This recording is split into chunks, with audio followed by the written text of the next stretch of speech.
राजधानी दिल्ली से खबर है, जहां बच्चों को स्कूल को ले जाने और लाने वाले प्राइवेट कैब ड्राइवर्स एक रोजा स्ट्राइक पर हैं।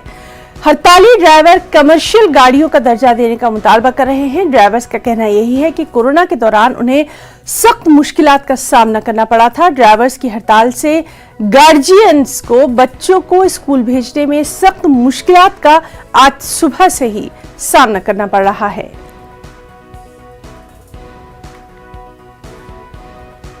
मेन इश्यूज है वो ये है कि यहाँ पे जो टैक्सी ड्राइवर है, जो कैब वाले हैं, उनकी स्ट्राइक है।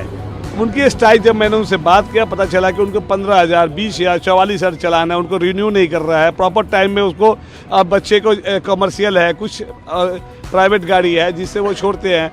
तो इनकी 2-2.5 साल कोरोना का मार रहा है, पूरे देश को मार इसकी रही है, पूरे देश परेशान रहा है इससे। ये जो आज इनके स्ट्राइक से हम पेरेंट्स को बहुत परेशानी हुई है। परेशानी तो बहुत हो रही है, अपने बच्चों को खुद छोड़ के आना, फिर घर